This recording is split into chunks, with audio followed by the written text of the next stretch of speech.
Cumprimento a amada igreja com a paz do Senhor Jesus, amém? Amém. Bênção de Deus mais uma vez estar aqui ministrando a palavra do Senhor Jesus. Obrigado pela oportunidade. Abra as vossas Bíblias, já de pé, Jó 42, verso 10. E o Senhor virou o cativeiro de Jó, quando orava pelos seus amigos, e o Senhor acrescentou a Jó outro tanto em dobro de tudo quanto dantes possuía. Só até aí, podeis assentar, glorificando, exaltando o nome do Senhor Jesus. Igreja, essa palavra é uma palavra conhecida da igreja, palavra sobre Jó. O Ministério de Louvor estava cantando e esse hino falou um pouco sobre a palavra: me refaz, me quebra, me transforma. E quando a gente vai observar o livro de Jó, ele passou por um processo muito doloroso, um processo muito terrível, algo que eu e você não suportaria, jamais suportaria. No capítulo 1 de Jó, a Bíblia vai nos dizer, vai nos relatar que Jó era um homem reto, um homem íntegro, um homem temente a Deus, um homem que se desviava do mal. A Bíblia vai dizer que era essas características de Deus dava para Jó. Jó, ele era um homem diferenciado no meio onde ele vivia, na terra de Uz. Ele era um homem a qual ele ajudava as pessoas, não importava quem. Ele hospedava o estrangeiro. Ele era um homem diferenciado no momento a qual ele viveu nessa terra. Ele fez o impossível e o possível para diante de Deus ser justo, ser fiel, ser verdadeiro. E a Bíblia vai dizer que certo dia os filhos de Deus, as criaturas de Deus, os anjos a qual Deus fez, foi se apresentar diante de Deus no céu. Dentro dessas criaturas, a Bíblia vai nos relatar que estava Satanás. Satanás estava no meio daqueles anjos que se apresentaram diante de Deus. E a Bíblia vai dizer que Deus testifica de Jó. Deus vira para Satanás e fala: Satanás, de onde vem? E ele fala: de rodear a terra e passear por ela. Nisso eu entendo que Satanás, ele tem rodeado a terra, ele tem passeado, ele tem observado. E a Bíblia vai dizer que o próprio Deus vira para Satanás e fala: observaste o meu servo Jó, homem reto, íntegro, temente a Deus, desvia do mal. A Bíblia vai dizer que o próprio Deus, ele testifica de Jó. O próprio Deus, ele testifica da sinceridade de Jó. O próprio Deus olha para o coração de Jó e vê no coração de Jó uma sinceridade, algo diferente, algo que para Deus testificar tinha de ser algo diferente na vida de Jó. Jó era um homem reto, íntegro, justo, desviava do mal. A Bíblia vai dizer que Satanás, então, ele indaga a Deus e fala: mas ele é rico, ele tem não sei quantas mil juntas de boi, de gado, muitos servos, ele é rodeado de pessoas, tem 10 filhos, 7 homens e 3 mulheres. Ele é fiel assim porque o Senhor entregou tudo nas mãos dele. Ele só é fiel porque o Senhor tem dado tudo para ele. Então Deus, ele permite Satanás tocar em Jó, tocar nos bens de Jó. Satanás, então, ele vem para a terra, mata os seus filhos, destrói a sua riqueza, os seus bois, os seus gados, os seus jumentos, as suas ovelhas. A Bíblia vai nos dizer que nesse período a qual Satanás teve a permissão de Deus para tocar, eu creio que quando foi chegando as notícias para Jó, eu creio que Jó foi se entristecendo. A Bíblia vai nos relatar que Jó estava em determinado lugar.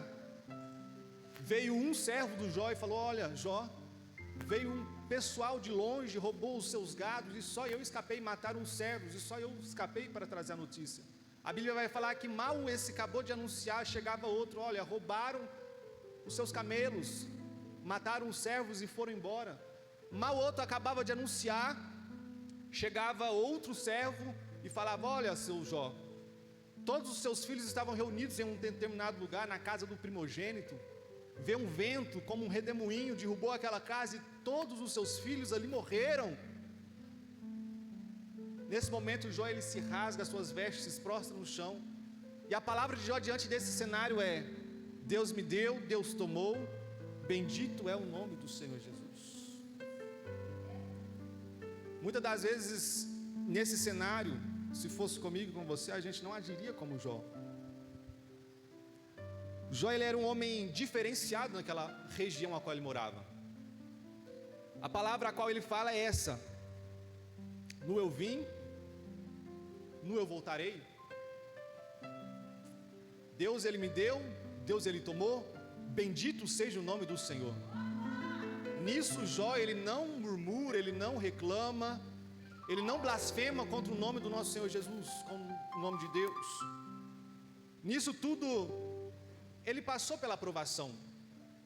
Então, outra vez, os filhos do Senhor foram se apresentar diante de Deus. Estava no meio de Satanás. E Satanás, há outro diálogo entre Satanás e Deus ali. Satanás vira, Deus vira e testifica de Jó novamente.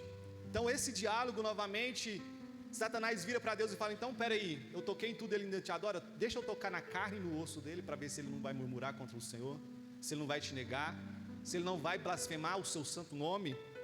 E Deus permite. Satanás ir, toca na saúde, na pele, no osso de Jó. Jó fica num estado esquelético, emagrece. Jó agora está do alto da cabeça à planta dos pés cheio de chagas, feridas.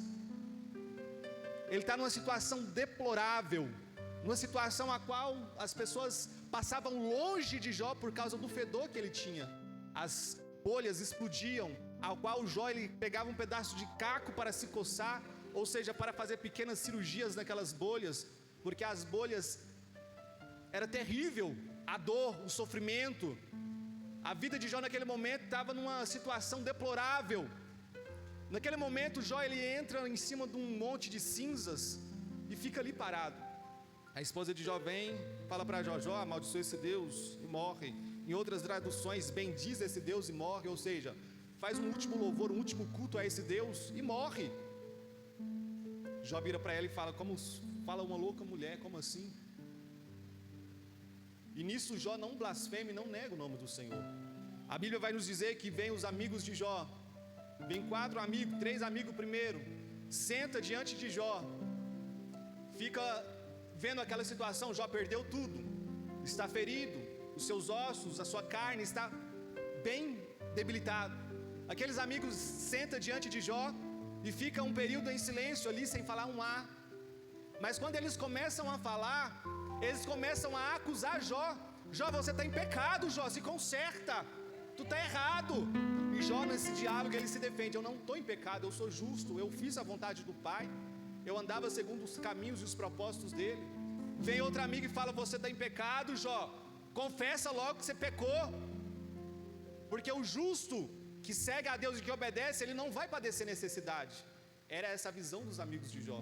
Não vai padecer necessidade, não vai ter luta, não vai ter levante, não vai ter gigante, porque aquele que é fiel e justo, Deus abençoa.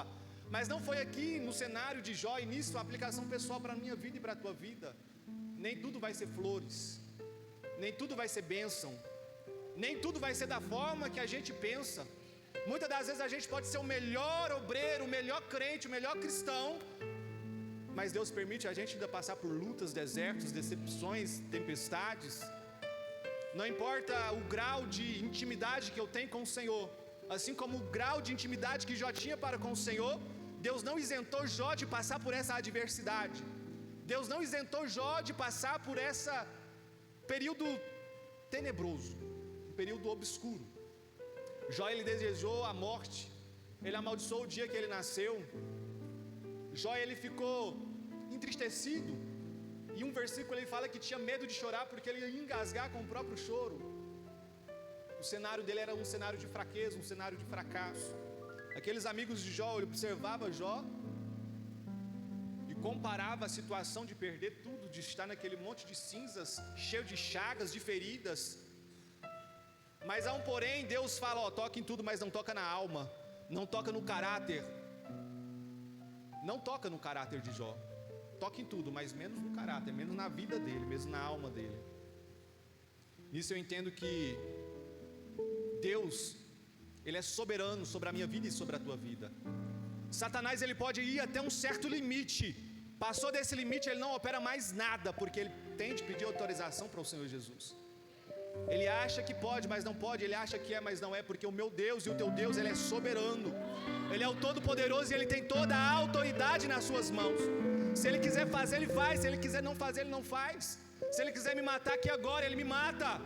Se Ele quiser me ressuscitar, Ele me ressuscita, porque Ele é Deus.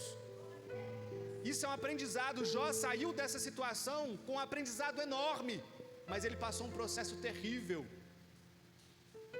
E na caminhada cristã a gente aprende que a gente é prensado. No momento que a gente é prensado e moído, a gente evolui espiritualmente. A gente melhora espiritualmente, não é assim, igreja? Quando a gente é posto na moinha, prensado, amassado, é nesse momento que a gente tem uma experiência com Deus. Algo dentro de nós começa a mudar e você começa a ser um crente maduro. Mas é necessário. Deus é um Deus de bênção. Mas o modo de Deus trabalhar na minha vida não é do jeito que eu acho, não é o jeito que você acha. No cenário de Jó, os amigos acusavam, Jó se defendia, os amigos acusavam, Jó se defendiam, e ficou aquele cenário. Praticamente o livro de Jó, quase todo, esse embate. Você está em pecado? Não, não estou em pecado. Quando a gente lê, eles acusam Jó de tudo que você pensar, e Jó se defende. Nisso eu entendo uma lição espiritual, que muitas das vezes tem pessoas feridas e uma falsa religiosidade acaba de matar aquela pessoa. Foi assim com Jó. Ele já estava ferido, o coração dele era sincero, mas uma falsa religiosidade, porque aqueles amigos de Jó estavam usando o nome de Deus para supor que Jó estava em pecado, que Jó estava passando aquilo ali porque ele estava em débito com o nosso Senhor Jesus, com o nosso Senhor Deus. Aí no capítulo que eu li, no final de tudo isso, no capítulo 42, no verso 5 ao verso 6, Jó ele começa agora a falar com Deus. Por que eu estou passando essa situação? Por que eu estou passando isso? Será que é culpa do Deus vivo? Ele começa a colocar a culpa agora em Deus. E no capítulo de número 42, Deus se revela a Jó. Deus se revela de uma forma extraordinária. No momento a qual Jó está mais fraco e mais debilitado, Deus chama Jó, se coloca de pé. Eu creio naquele momento que Jó, ele custando, com aquelas forças já se esvarindo, Jó ele se coloca de pé na presença do Senhor. E do mesmo modo que aquele redemoinho derrubou a casa daqueles filhos, houve-se um redemoinho, e Deus se apresenta no meio desse redemoinho. E uma das falas de Jesus para Jó foi: Jó, quem tu pensa que é, Jó? Onde estava tu quando eu fiz o alicerce da terra, quando eu coloquei os alicerces na terra? Onde estava tu, Jó, quando eu estabeleci os limites do mar? Onde tu estava, Jó, quando eu pesei o vento? E ele começa a falar 53 vezes onde estava Jó quando ele fez a terra, quando ele fez as estrelas, quando ele fez tudo. Onde estava Jó? E a resposta de Jó foi assim: antes eu só te conhecia de ouvir falar, mas agora os meus olhos te veem. Ali Jó tem um encontro com Deus. Nesse encontro com Deus, tudo é mudado. Jó ele era um homem reto, temente, íntegro, servia a Deus. Passou por que passou, perdeu tudo, estava no monturo e estava indagando com Deus. Quando ele começou a indagar a Deus, eu creio que no coração ele não tinha um encontro verdadeiro com o nosso Deus. Ele não tinha contemplado a grandeza ainda desse Deus imutável, verdadeiro.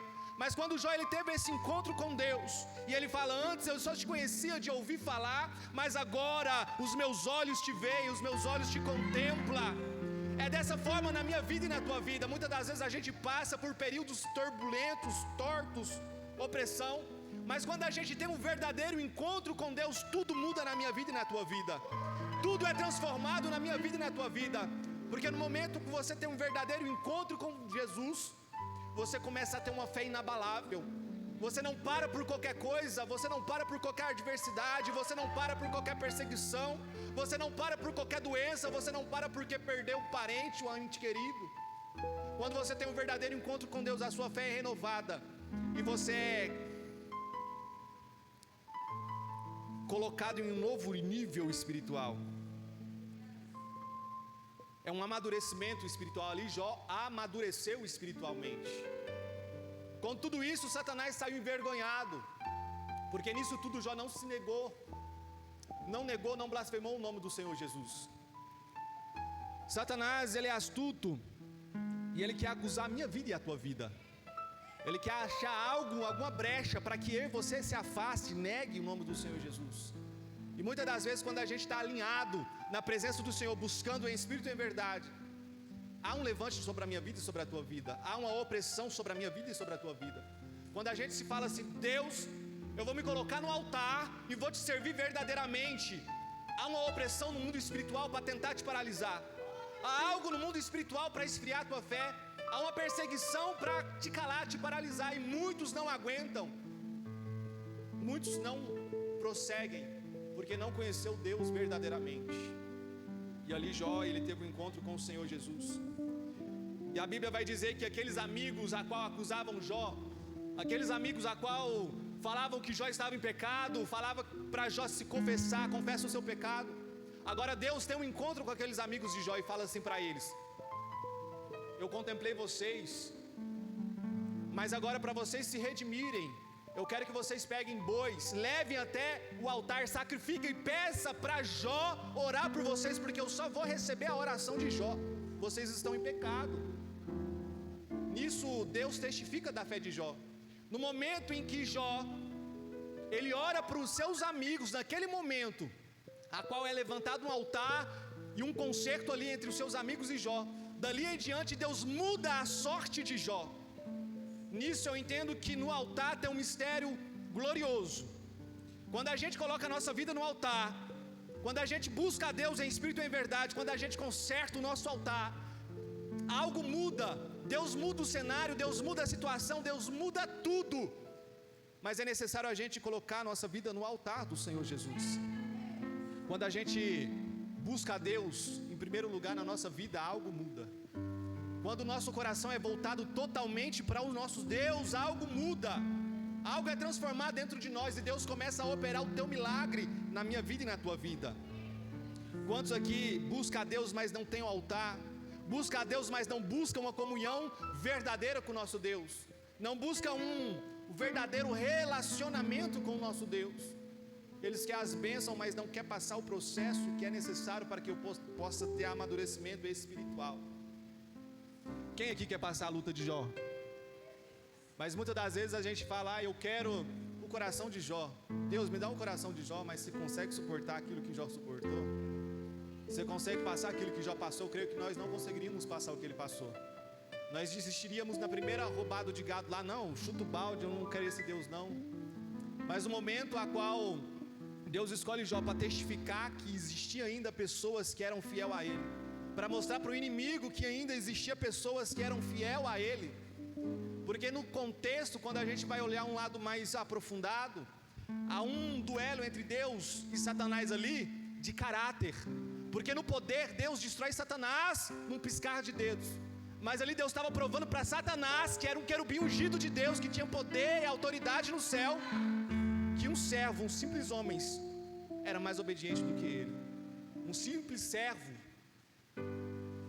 pisou na cabeça de Satanás. Então, muitas das vezes, igreja, a gente vai ter luta, vai ter prova, mas em tudo a gente tem de glorificar e exaltar o nome do Senhor Jesus. É muito fácil a gente na bênção louvar, engrandecer, bendizer, mas nas dificuldades da vida também a gente tem de louvar, engrandecer e bendizer o nome do Senhor Jesus. E é muito falado isso. Quantas e quantas vezes você já ouviu isso? Adora Deus na prova, adora Deus na bênção, mas será que a gente consegue adorar Deus na prova? Será que quando tudo está errado, tudo virado de cabeça para baixo, será que a gente prostra e adora o nome do Senhor Jesus? Será que nosso coração está pronto para adorar na adversidade e também na bonança? E no capítulo a qual nós lemos, no capítulo 10, no versículo 42, diz assim: e o Senhor virou ao cativeiro de Jó, quando orava pelos seus amigos, e o Senhor acrescentou a Jó outro tanto em dobro de tudo quanto tinha possuído. Deus, ele mudou o cativeiro, a sorte de Jó, ele estabeleceu para Jó em dobro tudo que ele tinha. Se ele tinha uma quantidade de gado, Deus deu em dobro. Se ele tinha uma quantidade de ovelhas, Deus deu em dobro. Se ele tinha uma quantidade de servos, Deus deu em dobro. Mas os filhos foram só 10, porque um filho não substitui o outro. Ele tinha 10 antes, e agora ele tem mais 10. Ele teve mais 7 homens e mais 3 mulheres. E a Bíblia vai dizer que as mulheres eram as mais formosas e mais lindas de toda aquela terra de Uz. Deus deu em dobro e deu de primeira qualidade. Quando a gente obedece, quando a gente busca, quando a gente sofre as necessidades e suporta as adversidades, no fim Deus vai nos abençoar de tal forma. Você não tem noção do quanto Deus vai te abençoar. No Antigo Testamento não tinha-se o conceito de vida eterna. A vida eterna só veio a partir do Novo Testamento. Jesus veio anunciando o reino e veio anunciando a vida eterna. E nas promessas de Jesus, Ele tem um céu preparado para mim e para você. Ele tem uma coroa para colocar na tua cabeça. Ele tem um galardão para te entregar. Essas são as promessas do nosso Senhor Jesus. Naquele tempo de Jó, ele não tinha essa esperança. Muitas pessoas achavam que a morte era o final. Mas Deus, ele veio mudar o cativeiro de Jó.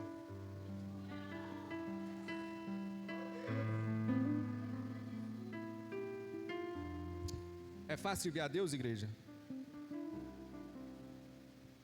Aquele que é sincero ao Senhor Jesus, aquele que busca Jesus em espírito e em verdade, vai ter perseguição, vai ter luta, vai ter afronta.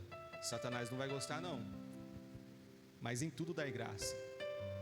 Porque quando a Bíblia vai falar assim, Salmos, se eu não me engano, 42, ele vai falar que o justo vai sofrer, vai passar necessidade, mas Deus vai estar com ele. Na adversidade de Jó, Deus não em nenhum momento abandonou Jó ali. Ele estava ali com Jó, em silêncio. Muitas das vezes o deserto da nossa vida é em silêncio. Deus está ali contemplando tudo, mas Ele está caladinho em silêncio, para ver até onde a gente vai. E a gente é provado a cada dia. E muitas das vezes a gente é reprovado. Não é assim? Quantas e quantas vezes a gente é reprovado? Muitas. Mas que essa lição dessa palavra venha falar ao meu e ao seu coração cada dia mais. Nós viemos entender que Deus é um Deus que trabalha totalmente diferente. O justo, muitas das vezes ele passa necessidade. Muitas das vezes o justo sofre. Muitas das vezes aquele que serve ao Senhor Jesus passa vales e desertos. Mas isso é o propósito e o plano de Deus para a minha vida e para a tua vida. Amém? Se coloca de pé. Quem entendeu essa palavra? O que os irmãos vão fazer quando estiver passando uma dificuldade, uma prova? Eles vão glorificar ou vai murmurar? Ou vai negar o nome do Senhor Jesus? Vamos orar para estar dando encerramento. O bispo vai louvar uns corinhos ainda, não vai embora não. Vamos orar para que Deus possa fortalecer a nossa fé, para que o Espírito Santo de Deus possa nos trazer a cada dia amadurecimento, para que possamos entender os processos da nossa vida. Eclesiastes 3:10 vai falar, Eclesiastes 3 vai falar, há tempo para todas as coisas, né? Há tempo de nascer, há tempo de morrer, há tempo de juntar, há tempo de se afastar. A gente tem de entender os tempos da nossa vida, amém? Coloca a mão no seu coração. Vamos orar ao Senhor com sinceridade. Senhor, meu Deus e meu Pai, Papai, estamos aqui, Papai, na Tua presença mais um dia, Senhor. Papai, nós te louvamos, te engrandecemos e te bendizemos porque Tu és fiel, Pai. Papai, nessa noite foi falado o Senhor Jesus da vida de Jó. Papai, que Ele te louvou e te glorificou mediante as adversidades, ó Pai. Papai, como foi na vida de Jó, Senhor Jesus, que nós não venhamos negar o Seu nome, Pai, quando a adversidade chegar. Espírito Santo de Deus, opera o Teu milagre, a Tua cura, a Tua restauração e a Tua libertação na vida do Teu povo, ó Pai.